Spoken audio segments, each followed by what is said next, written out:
ভীষণ নরম তুলতুলে একদম ভিন্ন স্বাদের দারুণ মজাদার বনডুরি তৈরি করে ফেলেছি কোনো রকম ঝামেলা ছাড়া। আসসালামু আলাইকুম এভরিওয়ান, সবাই কেমন আছেন? আশা করি সবাই খুব ভালো আছেন। ওরা চলে এসেছি আপনাদের মাঝে নতুন একটি রেসিপি নিয়ে। আজকে তৈরি করেছি একদম ভিন্ন স্বাদের দারুণ মজাদার নরম তুলতুলে বনডুরি। এই রুটিটা তৈরি করা কিন্তু খুবই সহজ, কোনো রকম ঝামেলা ছাড়া এই ফুলকো ফুলকো নরম তুলতুলে মজাদার বনডুরি আমি কিভাবে তৈরি করে ফেলেছি সেই রেসিপিটি আজকে আপনাদের সঙ্গে শেয়ার করবো। আশা করি রেসিপিটা আপনাদের কাছে খুব সহজ এবং ভালো লাগবে। চলুন এই ভিন্ন স্বাদের নরম তুলতুলে মজাদার বনডুরি তৈরির ফুল রেসিপিটি দেখে নেই। প্রথমে একটি বোলের মধ্যে দিয়ে দিচ্ছি ময়দা। এখানে আমি 2 কাপের থেকে একটু কম পরিমাণ করে ময়দা দিয়ে দিচ্ছি, আর সাথে দিয়ে দিচ্ছি চিনি। এখানে আমি 2 টেবিল চামচ পরিমাণ চিনি দিয়ে দিচ্ছি, সাথে দিয়ে দিচ্ছি 1.5 টেবিল চামচ পরিমাণ ইস্ট। এবার সাথে দিয়ে দিচ্ছি 1/2 চা চামচ পরিমাণ লবণ, আপনাদের স্বাদ মতন দিয়ে দিবেন। সাথে দিয়ে দিচ্ছি গাজর কুচি, এখানে আমি 1/2 কাপ পরিমাণ গাজর কুচি দিয়ে দিয়েছি। এবার সবগুলো উপকরণ খুব ভালোভাবে হাতের সাহায্যে মেখে মিশিয়ে নিব। ময়দার সঙ্গে সবগুলো উপকরণ খুব ভালোভাবে মেখে মিশিয়ে নিয়েছি। এবার এর মধ্যে দিয়ে দিচ্ছি উষ্ণ গরম লিকুইড দুধ। এখানে আমি মেজারমেন্ট কাপের 1 কাপ পরিমাণ দুধ নিয়ে নিয়েছি। এবার ময়দার মধ্যে অল্প পরিমাণ করে এই উষ্ণ গরম দুধগুলো দিয়ে খুব ভালোভাবে মেখে একটি ডো তৈরি করে নিব। অল্প পরিমাণ করে ময়দার মধ্যে উষ্ণ গরম দুধ দিয়ে দেওয়ার পরে খুব ভালোভাবে হাতের সাহায্যের মধ্যে একটি পারফেক্ট ডো কিন্তু তৈরি করে ফেলেছি। এবার এর মধ্যে দিয়ে দিচ্ছি 2 টেবিল চামচ পরিমাণ রান্নার তেল। এবার ময়দার মধ্যে রান্নার তেলগুলো দিয়ে খুব ভালোভাবে কিছুক্ষণ মুথে নিব। ময়দার ডোগুলো খুব ভালোভাবে কিছুক্ষণ মুথে নিয়েছি, এবার কিন্তু মুথে নেওয়া হয়ে গিয়েছে। এবার এই ময়দার ডোগুলো একটি ঢাকনার সাহায্যে ঢেকে প্রায় 20 থেকে 25 মিনিটের মতন রেস্টে রেখে দিব। ময়দার ডোগুলো 25 মিনিটের মতন রেস্টে রেখে দেওয়ার পর দেখতে পাচ্ছেন মাশাআল্লাহ অনেকটা পরিমাণে ফুলে গিয়েছে। এবার হাতের সাহায্যে খুব ভালোভাবে ময়দার ডোগুলো 2 থেকে 3 মিনিটের মতন মুথে নিব।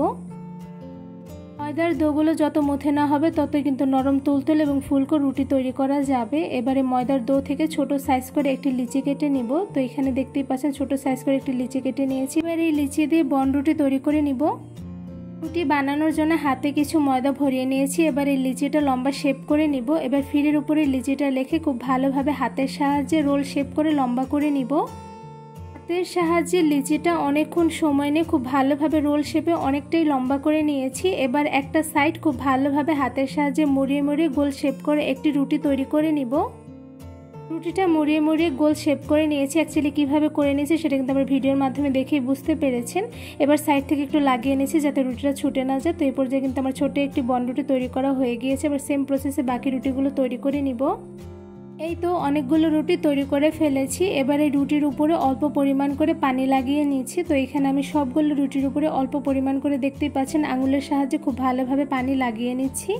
এবার রুটির উপরে দিয়ে দিচ্ছি অল্প পরিমাণ করে সাদা তিল। তো এখানে কিন্তু আমি সবগুলো রুটির উপরে সেমভাবে সাদা তিলগুলো দিয়ে দিচ্ছি। অল্প পরিমাণ করে সবগুলো বানিয়ে রাখা রুটির উপরে কিন্তু সাদা তিলগুলো দেখতেই পাচ্ছেন খুব ভালোভাবে দিয়ে দিয়েছি। এবার হাতের সাহায্যে চেপে চেপে লাগিয়ে নিচ্ছি যাতে তিলগুলো ভাজার সময় ছুটে না যায়।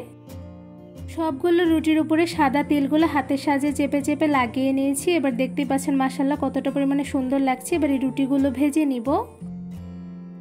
রুটি ভাজার জন্য প্রথমে একটি কড়াইয়ের মধ্যে দিয়ে দিচ্ছি পরিমাণ অনুযায়ী তেল।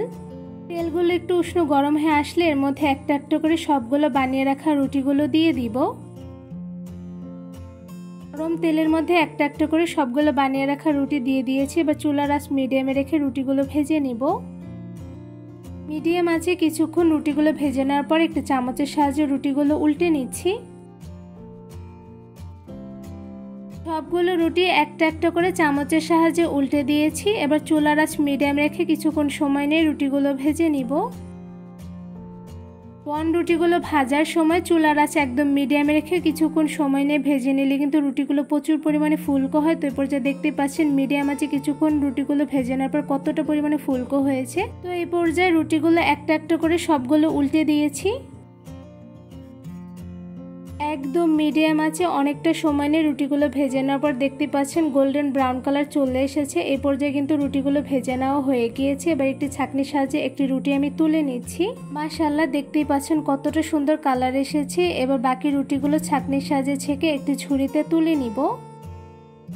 এই তো খুব সহজে কোনো রকম ঝামেলা ছাড়াই শুধুমাত্র অল্প কিছু উপকরণ দিয়ে তৈরি করে ফেলেছি একদম ভিন্ন স্বাদের দারুণ মজাদার ফুলকো ফুলকো নরম তুলতুলে বন রুটি। এই ভিন্ন স্বাদের বন রুটিগুলো তৈরি করা কিন্তু খুবই সহজ, সাথে খেতে কিন্তু খুবই মজাদার হয়ে থাকে। এই মজাদার ভিন্ন স্বাদের বন রুটিগুলো দেখতে পাচ্ছেন মাশাআল্লাহ কতটা সুন্দর কালার এসেছে, দেখতে কিন্তু খুবই লোভনীয় লাগছে। একটা রুটি আপনাদের একটু ধরে দেখাচ্ছি, তো দেখতে পাচ্ছেন মাশাআল্লাহ রুটিটা কতটা পরিমাণে ফুলকো হয়েছে, সাথে হয়েছে কিন্তু নরম তুলতুলে। দেখতে পাচ্ছেন মাশাআল্লাহ কতটা পরিমাণে নরম তুলতুলে হয়েছে। এই রুটিটা আপনাদের একটু ভেঙে দেখাচ্ছি, এই তো দেখতে পাচ্ছেন মাশাআল্লাহ কতটা পরিমাণে সফট হয়েছে যে রুটিটা ধরার সাথে সাথে খুব সহজেই ছুটে গিয়েছে। এই ভিন্ন স্বাদের নরম তুলতুলে মজাদার বন রুটি তৈরি রেসিপিটি আপনাদের কাছে কেমন লেগেছে তা আমাকে অবশ্যই কমেন্ট করে জানাবেন। রেসিপিটি ভালো লেগে থাকলে অবশ্যই আমার চ্যানেলটি সাবস্ক্রাইব করে ভিডিওতে বেশি বেশি লাইক কমেন্ট শেয়ার করে আমার পাশেই থাকবেন।